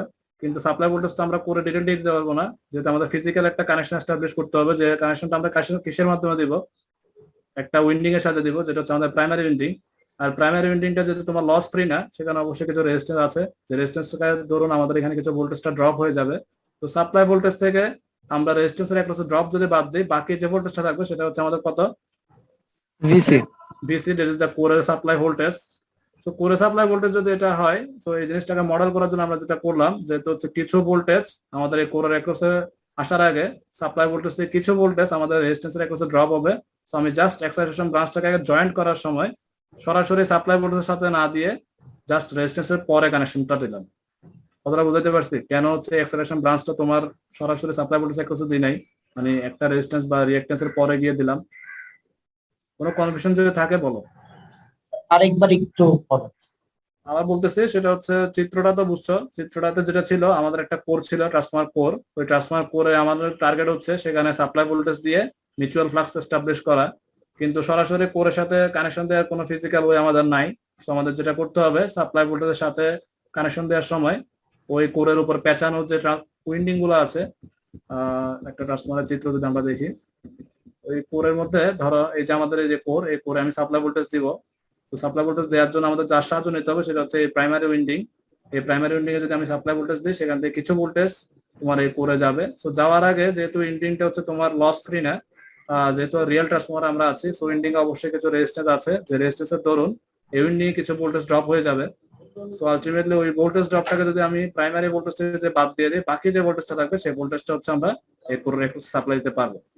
সো আমরা দেখতে পাচ্ছি কোরে ভোল্টেজ আসার আগে যেহেতু কিছু ভোল্টেজ আমার এই রেজিস্ট্যান্সের একটা ড্রপ হচ্ছে, প্রাইমারি রেজিস্ট্যান্সের একটা ড্রপ হচ্ছে, জাস্ট ওই জিনিসটাকে মডেল করার জন্য আমি যেটা করলাম, কোরের যে কম্পোনেন্ট আছে অর্থাৎ কোরের যে রেজিস্ট্যান্স এবং তার যে রিঅ্যাকট্যান্স এক্সএম, যেটা সেই ব্রাঞ্চটা তোমার কোরকে রিপ্রেজেন্ট করছে, এই প্যারালাল ব্রাঞ্চটা, এই প্যারালাল ব্রাঞ্চটাকে আমরা জাস্ট প্রাইমারি উইন্ডিং এর সাথে সরাসরি কানেকশন না দিয়ে এই রেজিস্ট্যান্সটার পরে কানেকশন দিলাম, যাতে করে আমরা ওই কোরের আসার আগে ভোল্টেজ কিছু যে ভোল্টেজ উইন্ডিং এ ড্রপ হচ্ছিল সেই ভোল্টেজটাকে আমরা মডেল করতে পারি। এখন কি বোঝা গেছে? তারপরে তো আবার ভোল্টেজ ড্রপ হবে, কি হবে কোথায়? মানে এখানে আর কি মানে এটা কি জাস্ট শুধু মডেল করার জন্য স্যার? হ্যাঁ অবশ্যই মডেলিং এর জন্য, এটা তো ইকুইভ্যালেন্ট সার্কিট না, জাস্ট ক্যালকুলেশনের জন্য। হ্যাঁ তুমি যে কোশ্চেনটা করছো এটা বলো। আরপিতে তো একটা ভোল্টেজ ড্রপ হলোই, মানে নতুন হ্যাঁ, করে। হ্যাঁ, তারপরে তো আবার হুম, হুম। আরসি তে যাবে ভোল্টেজ ড্রপ হবে। হ্যাঁ আসলে তো অবশ্যই হবে, কারণ এটা তো তোমার না কি বলতাম লস ফ্রি তো না, যেহেতু আমরা রিয়েল তাহলে ভোল্টেজ ড্রপ আমরা বাড়াইলাম না আরো কমানোর জায়গায়? কোথায়, তোমার তো আরসি তো হচ্ছে তোমার কোর, ঠিক আছে না? তোমার তো টার্গেট হচ্ছে কোরে সাপ্লাই দেওয়া। এখন কোরের যখন তুমি আসলা দেখতে পারলা যে কোরের মধ্যে তোমার কিছু লস হচ্ছে, যেটা হচ্ছে তোমার হিস্টেরিসিস লস এবং এডি কারেন্ট লস। ওই লসটাকে কম্পোনেন্ট করার জন্য, মডেল করার জন্য জাস্ট হচ্ছে আমরা এই রেজিস্ট্যান্সটাকে তোমার যোগ করলাম। এই রেজিস্ট্যান্সটা তোমার হচ্ছে ফিজিক্যাল কোনো সিগনিফিকেন্স নাই, জাস্ট হচ্ছে এই লসটাকে মডেল করার জন্য আমরা একটা রেজিস্ট্যান্স যোগ করছি আর কি। তোমার কোরে তো লস হবেই, ভোল্টেজ ড্রপ তো অবশ্যই হবে। ওইখানে ভোল্টেজ ড্রপ হওয়ার পর যে লস হওয়ার পর বাকি যেটা থাকবে সেটা হচ্ছে তুমি কোথায় পাবা, সেকেন্ডারিতে পাবা। কতটা বুঝছো? ভোল্টেজ ড্রপ তো দুই জায়গায় হবে, তোমার উইন্ডিং এ হবে, ঠিক আছে, উইন্ডিং এ ভোল্টেজ ড্রপ হওয়ার পর বাকি যেটা থাকবে সেটা তুমি করে দিবা। আবার কোরের মধ্যেও তোমার কিছু ড্রপ হবে যেটাকে আমরা ডিনোট করলাম আরসি দ্বারা। তো বাদ বাকি যেটা থাকবে সেটা কোথায় যাবে? সেকেন্ডারিতে যাবে। সেকেন্ডারি উইন্ডিং এ। সো লস সব জায়গায় আছে, আবার সেকেন্ডারি উইন্ডিং এও লস আছে, যেটাকে আমরা ডিনোট করছি কি copper loss, secondary resistance loss, সেটা হচ্ছে আরএস।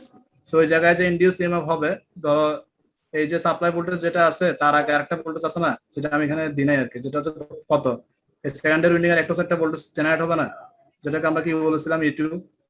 সেই E2 থেকে যদি তুমি আবার এই ড্রপটা বাদ দাও তাহলে আলটিমেট যেটা পাবা সেটাই হচ্ছে কি লোডার একটুসে যাবে আর কি।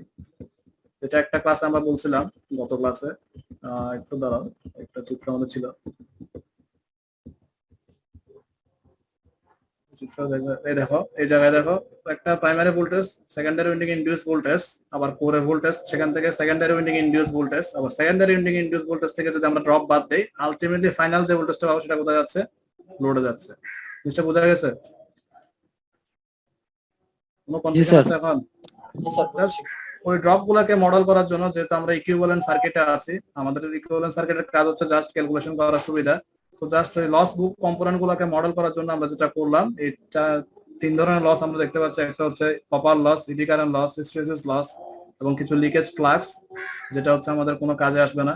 সো আলটিমেটলি ওই কম্পোনেন্ট গুলোকে মডেল করার জন্য আমরা কিছু রেজিস্ট্যান্স এবং ইন্ডাক্টরের সাহায্য নিয়েছি, যেগুলোর সাহায্যে আলটিমেটলি আমরা হচ্ছে এই ট্রান্সফরমারের ইকুইভ্যালেন্ট সার্কিট আমরা তৈরি করলাম, ঠিক আছে না?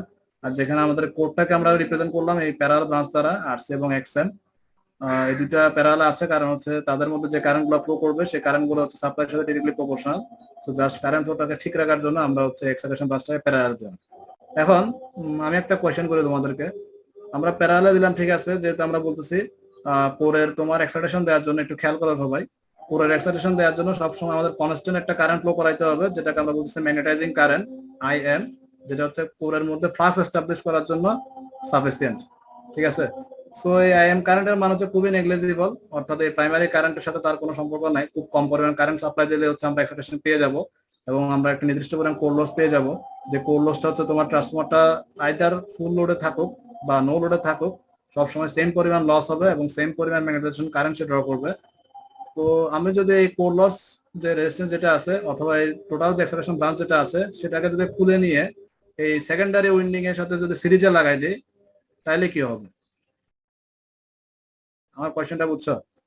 সে প্রাইমারি উইন্ডিং আছে, ঠিক আছে, আমি যদি ধরলাম এই যে এক্সাইটেশন ব্রাঞ্চ যেটা আছে সেটাকে যদি আমি এই টার্মিনাল থেকে খুলে নিলাম, প্রাইমারি উইন্ডিং থেকে খুলে নিলাম, খুলে নিয়ে ধরো সেকেন্ডারি উইন্ডিং এর সাথে সিরিজে লাগাই দিলাম, তাহলে আসলে কি অসুবিধাটা হবে? কোয়েশ্চেনটা বোঝা যায় নাই? এক্সাইটেশন হবে না। এক্সাইটেশন হবে না, তো ধরে নিলাম এক্সাইটেশন হবে না। আচ্ছা ধরো আমার এক্সাইটেশন হয়ে গেছে, মানে কিছু এক্সাইটেশন আছে ইনহেরেন্টলি, আগে থেকে কিছু এক্সাইটেশন আছে, তারপরে ধরে নিয়ে খুলে নিয়ে আমি এখানে লাগাই দিলাম ক্যালকুলেশন করার সময় আর কি। তুমি তো প্র্যাকটিক্যালি তো খুলতে পারবা না, ধরো ক্যালকুলেশনের সময় আমি এখানে লাগাই দিলাম আর কি, তাহলে কি সেম থাকবে না? সেম কিভাবে থাকবে? ধরো আমাদের এই ভোল্টেজ লোডটা লস বেশি হবে বিএস এর। লস বেশি হবে, এটা ঠিক আছে। আর আবার আরেকটা জিনিস আছে, সেটা হচ্ছে ধরো আমরা যে সেকেন্ডারি উইন্ডিং এর যে লোডটা আছে, সেই লোডটা সেটা আসলে ফিক্স না, কারণ আমরা যেহেতু ট্রান্সফরমারটা কোথায় ইউজ করবো, বাসা বাড়িতে ধরে ইউজ করি, তো বাসা বাড়ি থেকে লোড কি ফিক্স নাকি ফ্লাকচুয়েটিং? অবশ্যই লোডটা ফ্লাকচুয়েটিং না, লোড তো তোমার কখনো কনস্ট্যান্ট থাকবে না, লোড বাড়বে কমবে বাড়বে কমবে। তো লোড যদি বাড়ে কমে, কারেন্টটা কি হবে? আইএস যে কারেন্টটা আছে সেটা কি ফিক্স থাকবে না চেঞ্জ হবে? বাড়বে কমবে? অবশ্যই বাড়বে কমবে। এখন এক্সেলেশন ব্রাঞ্চটা তুমি যদি সিরিজে লাগাই দাও, আলটিমেটলি যদি আইএস যদি বাড়ে কমে, আলটিমেটলি কোর এর মধ্যে যে কারেন্টটা প্রবাহিত হবে, যে সার্সির মধ্যে যে কারেন্টটা প্রবাহিত হবে সেটা বাড়বে কমবে। এখন এই কারেন্ট যদি বাড়ে কমে, আলটিমেটলি লসটা কি বাড়বে কমবে? ফিক্স থাকবে না। আবার এক্সাইটেশনটা তোমার ড্রাস্টিক্যালি বাড়বে কমবে, যেহেতু আমার এক্সাইটেশন ফিক্স থাকবে না। সো আলটিমেটলি যদি এই ব্রাঞ্চটাকে খুলে নিয়ে আমি যদি সিরিজে লাগাই, সো আমার সুবিধা চাইতে আসলে অসুবিধাটা বেশি হবে আর কি, যেহেতু আমাদের সেকেন্ডারি উইন্ডিং তোমার ফিক্স না, সেকেন্ডারি উইন্ডিং এ তোমার সাপ্লাই কারেন্টটা স্যার আমার কোর লসটা তো প্রাইমারি উইন্ডিং এ হয়, তো এটা সেকেন্ডারি উইন্ডিং এ লাগানো যাবে? না, সেটা তো যাবে না। আমি তো বলতেছি তোমার ক্যালকুলেশনের সময়, জাস্ট ধরো আমি ক্যালকুলেশনের সময় এই উইন্ডিংটা খুলে নিয়ে এখানে লাগাই দিলাম আর কি, তাহলে অসুবিধাটা কি সেটা আমি বলতে চাচ্ছি আর কি। যেহেতু আমাদের সেকেন্ডারি কারেন্টটা ফিক্স না, তো কারেন্টটা বাড়বে কমবে। অথবা তুমি এটাও করতে পারো, জাস্ট তুমি ধরে নাও যে প্রাইমারি উইন্ডিং এ সবসময় এক্সাইটেশন ব্রাঞ্চ থাকবে, ঠিক আছে, এখানে কোনো সন্দেহ নাই। জাস্ট এখানে আমি সিরিজে কারেন্ট না করে কেন প্যারালালে কানেক্ট করলাম? যদি আমি এটা সিরিজে কানেক্ট করে দিতাম অসুবিধাটা কি ছিল? ঠিক আছে না? সেকেন্ডারি উইন্ডিং এর কথা তুমি বাদ দাও, এক্সাইটেশন ব্রাঞ্চটা তুমি প্যারাল থেকে খুলে নিয়ে ধরো তুমি জায়গায় সিরিজে বসাই দিচ্ছ আর কি, তাহলে অসুবিধাটা কি ছিল? অবশ্যই অসুবিধা, কারণ হচ্ছে তোমার সেকেন্ডারি উইন্ডিং এর যে কারেন্টটা ফ্লো করবে আইএস, সেটা কার উপর ডিপেন্ড করবে? প্রাইমারি উইন্ডিং এর কারেন্ট, যেটা ট্রান্সিস্টর সাথে তাদের একটা রিলেশনশিপ আছে না, এস স্মল সমান কত, IS by IP. So IS up যদি ডাউন বাড়ে, করবে। হ্যাঁ আইএস যদি বাড়ে বা কমে, তোমার আইপি কে অবশ্যই চেঞ্জ হতে হবে, কারণ আইপি টার্গেট হচ্ছে আইএস কে সাপ্লাই দেওয়া। আর আইপি যদি চেঞ্জ হয়, যদি সিরিজে থাকে, আমরা জানি সিরিজে সবগুলো কম্পোনেন্টের মধ্যে সেম কারেন্ট ফ্লো হবে। সো আলটিমেটলি আইপি যদি বাড়ে বা কমে, তোমার এই আরসি এর মধ্যে যে কারেন্ট ফ্লো হবে সেটাও চেঞ্জ হবে, তো লসটা তোমার ফ্লাকচুয়েট করবে। তো তুমি মডেলিংটা আসলে পারফেক্টলি করতে পারবে না আর কি। সো যেটা করা হয়, যেহেতু আরসি এবং এক্সএম এর মধ্যে যে কারেন্টটা ফ্লো করে সেটা যেহেতু খুবই ছোট ভ্যালুর একটা কারেন্ট, আর আমরা জানি প্যারাল পাতে তোমার যদি রেজিস্ট্যান্সের মান যদি বেশি হয়, কারেন্টের ভ্যালুকে আমরা লিমিট করতে পারি, যার দরুন আরসি এবং এক্সএম কে আমরা কম্বাইন করে আসলে প্রাইমারি সাইডে আমরা প্যারালে সাপ্লাই, সরি প্যারালে আমরা কানেকশনটা দিব আর কি। সেটা হচ্ছে আমরা জাস্ট কেন প্যারালে কানেকশন করলাম, এটা একটা মানে রিজন। সো আমরা জাস্ট মডেলিংটা করে শেষ করে দিব, আমরা জাস্ট একটু আগাই সামনের দিকে, যেহেতু হচ্ছে আমরা দুইটা সাইডে আছে, একটা হচ্ছে আমাদের প্রাইমারি সাইড, একটা হচ্ছে সেকেন্ডারি সাইড। আমরা ক্লাসের শুরু থেকে দেখছিলাম, আমরা সেকেন্ডারি সাইডে যে প্যারামিটার গুলো আছে, ধরো সেকেন্ডারি কারেন্ট এবং সেকেন্ডারি ভোল্টেজ, তাদেরকে যদি প্রাইমারি সাইডে নিয়ে আসতে চাই, আমরা কি ইউজ করতে পারি? এই সেকেন্ডারি ভোল্টেজ এবং সেকেন্ডারি কারেন্টকে যদি আমরা সেকেন্ডারি সাইড থেকে প্রাইমারি সাইডে নিয়ে আসতে চাই, আমরা কি করতে পারি? প্রশ্নটা আবার করা। আমরা সেকেন্ডারি উইন্ডিং এ ধরো আমাদের তো দুটার মধ্যে এখন কোনো কানেকশন নাই, তাই না? মানে ইলেকট্রিক্যাল কোনো কানেকশন নাই, যে কানেকশনটা আছে সেটা হচ্ছে কিসের মাধ্যমে? ফ্লাক্সের সাথে, তাই না? দ্যাট ইজ ম্যাগনেটিক ম্যাটেরিয়ালের মাধ্যমে আছে। ধরো এই সেকেন্ডারি সার্কিট যেটা আছে, এটা একটা ইলেকট্রিক্যাল সার্কিট, প্রাইমারি সার্কিটটা হচ্ছে তোমার ইলেকট্রিক্যাল সার্কিট। তুমি যদি সার্কিট সলভ করতেছো, তো তোমার টার্গেট হচ্ছে দুইটা ডিফারেন্ট ভোল্টেজ লেভেল আছে, একটা হচ্ছে ভিপি, একটা হচ্ছে ভিএস। তুমি যখন সার্কিট সলভ করবা, সো আমি যদি দুইটা জিনিসকে ধরো এই সেকেন্ডারি ভোল্টেজকে যদি প্রাইমারি ভোল্টেজ লেভেলে ট্রান্সফর্ম করতে পারি, তাহলে আমার ক্যালকুলেশনটা অনেকটা ইজি হবে না? যখন আমরা সার্কিট সলভ করবো, যেহেতু আমার টার্গেট হচ্ছে কি সার্কিটে আমরা যখন সিরিজ সার্কিটে নিয়ে আসতে পারি, সবগুলো ক্যালকুলেশন কি ইজি হয় না? সো আমি যদি সেকেন্ডারি সার্কিট থেকে যদি প্রাইমারি সার্কিটে যদি ট্রান্সফর্ম হতে চাই, যদি সেই যে প্যারামিটার গুলো আছে, আর এস আছে, এক্স আছে, এবং সেকেন্ডারি কারেন্টও আছে, সেকেন্ডারি ভোল্টেজ আছে, এগুলোকে আমি চাচ্ছি প্রাইমারি থেকে সেকেন্ডারি থেকে ট্রান্সফর্ম করে আমি প্রাইমারিতে নিয়ে আসবো, যদি প্রাইমারি সার্কিটে নিয়ে আসবো, তাহলে আমি কি করতে পারি? এই প্যারামিটার গুলোকে যদি আমি ট্রান্সফর্ম করতে চাই, খুবই ইজি। শর্ট করে দিন। শর্ট করার দরকার নাই তো, আমাদের এই প্রাইমারি উইন্ডিং এবং সেকেন্ডারি উইন্ডিং এ যে ট্রান্স রেশিও আছে, তাদের মধ্যে একটা রিলেশনশিপ আছে না? তাহলে যে এ স্কোয়ার দ্বারা গুণ দিন। হ্যাঁ ওটাই তো, এটা না বলতে পারলে তো হবে না, জাস্ট এই ফর্মুলাটা মাথায় রাখলে তো চলে। ধরো প্রাইমারি উইন্ডিং এ যে ভোল্টেজটা আছে, সেকেন্ডারি উইন্ডিং এর ভোল্টেজটাকে যদি আমি স্মল এ দিয়ে গুণ করে দেই, তাহলে সেকেন্ডারি ইকুইভ্যালেন্ট অফ প্রাইমারি আমরা পাবো না, স্মল ইনটু ভিএস। আবার কারেন্টকে তুমি যদি স্মল এ দিয়ে ভাগ করে দাও, তাহলে কি পাবা? এই সেকেন্ডারি কারেন্টের ইকুইভ্যালেন্ট অফ প্রাইমারি পাবা না? জিনিসটা বোঝা গেছে? আলটিমেটলি তুমি এই ভোল্টেজকে যদি তুমি কারেন্টের যে ট্রান্সফর্ম, আমাদের যে ট্রান্স রেশিও যেটা ছিল স্মল এ দিয়ে যদি তুমি ভিএস কে গুণ করে দাও, তাহলে এই ভোল্টেজটা কোথায় চলে যাবে? এখন এই ট্রান্স রেশিও যদি আমি যদি গুণ করে দিই, সেকেন্ডারিতে প্রাইমারি চলে যাবে না? আবার এই কারেন্টকে স্যার। যদি আমি স্মল এ দিয়ে ভাগ করে দিই, তাহলে কোথায় যাবে? সেকেন্ডারি থেকে প্রাইমারিতে চলে যাবে। আবার একটু আগে আমরা দেখছি ইম্পিডেন্স গুলোকে বা রেজিস্টিভ কম্পোনেন্ট বা রিঅ্যাকটিভ কম্পোনেন্ট যেগুলো আছে, সেগুলো যদি সেকেন্ডারি উইন্ডিং এ থাকে, তাদেরকে যদি ট্রান্স রেশিও স্কোয়ার দিয়ে আমি যদি গুণ করি, তাহলে সেটা কোথায় যাবে? প্রাইমারিতে চলে যাবে। সে স্কোয়ার আর এস এবং স্কোয়ার এক্স এস যদি আমি করি, তাহলে সেগুলো আমরা কোথায় চলে যাবে? এই প্রাইমারি উইন্ডিং এ চলে যাবে। ঠিক অনুপাতে প্রাইমারি উইন্ডিং এ তোমার যে প্যারামিটার গুলো আছে, এখানে আরো প্যারামিটার বেশি, 4টা প্যারামিটার এবং 2টা ভোল্টেজ এবং কারেন্ট।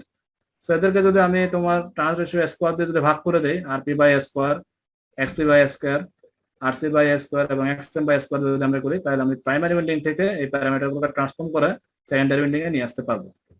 জাস্ট এই জিনিসটা আসলে এখানে করা হয়েছে। একটা হচ্ছে তোমার the transform model refer to primary voltage level, অর্থাৎ ক্যালকুলেশন করার সুবিধার্থে আমরা সেকেন্ডারি উইন্ডিং এর যে প্যারামিটার গুলো ছিল, সবগুলো প্যারামিটারকে ট্রান্স রেশিওর সাহায্য নিয়ে ট্রান্সফর্ম করে সেকেন্ডারি উইন্ডিং থেকে প্রাইমারি উইন্ডিং এ নিয়ে আসলাম। ঠিক অনুভাবে তোমার প্রাইমারি উইন্ডিং এর যে প্যারামিটার গুলো আমাদের কানেক্টেড আছে, সেগুলোকে ট্রান্স রেশিওর সাহায্য নিয়ে আমরা প্রাইমারি থেকে ট্রান্সফর্ম করে সেকেন্ডারি উইন্ডিং এ নিয়ে আসলাম। এই দুটো সার্কিট কি বোঝা যাচ্ছে আগের সার্কিট তুলনায়? জি স্যার। তেমন কঠিন কিছুই নাই, জাস্ট হচ্ছে আমরা ট্রান্স রেশিওর সাহায্য নিয়েছি, যে জায়গায় আমাদের ভাগ করতে হবে সেই জায়গায় ভাগ করবো, যে জায়গায় গুণ করতে হবে সেই জায়গায় গুণ করবো, আর যেখানে স্কোয়ার করতে হবে সেখানে স্কোয়ার করবো, করলে হচ্ছে আমরা এই ধরনের সার্কিট পাবো। এগুলো বলার একটা উদ্দেশ্য আছে, এগুলো হচ্ছে আমরা কিছু ম্যাথ দেখবো, সেই ম্যাথের মধ্যে আমাদের এই জিনিসগুলো একটু লাগবে আর কি। আবার আমরা একটু আগে বলছি, যেহেতু আমাদের এক্সাইটেশন ব্রাঞ্চে যে কারেন্ট গুলো ফ্লো করবে, সেই কারেন্ট গুলো মান হচ্ছে খুবই নেগলিজিবল, আরো সিম্পল বা রিয়েলিস্টিক ক্যালকুলেশন যদি আমরা চাই, সরাসরি অ্যাক্সেলারেশন ব্রাঞ্চটা আমরা বাদ দিয়ে দিতে পারি, যেটা হচ্ছে পরের চিত্রে করা হয়েছে। একদম অ্যাক্সেলারেশন ব্রাঞ্চটা যদি আমরা বাদ দিয়ে দেই তাহলে হচ্ছে ক্যালকুলেশন তেমন এরর আসে না আর কি। আর যদি অ্যাক্সেলারেশন ব্রাঞ্চটা আমরা বাদ দিয়ে দেই তাহলে আমরা ধরো আমরা এই সার্কিটে যদি আমরা অ্যাক্সেলারেশন ব্রাঞ্চটা না থাকে, ধরো অ্যাক্সেলারেশন ব্রাঞ্চটা নাই, তাহলে রেজিস্ট্যান্স আর রেজিস্ট্যান্স কিসে আছে? এই দুটো রেজিস্ট্যান্স সিরিজে সিরিজে থাকবে, তাহলে টোটাল ইকুইভ্যালেন্ট রেজিস্ট্যান্স কত হবে?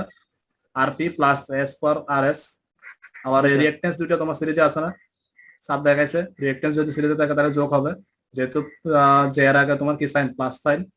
যদি জে এর আগে প্লাস সাইন থাকে দুইটা হচ্ছে যোগ হবে, আর জে এর আগে যে মাইনাস সাইন থাকতো তাহলে কি হইতো? যোগ বিয়োগ হইতো। যদি প্লাস সাইন আছে তাহলে কি হবে? Plus J x P plus J S square XS.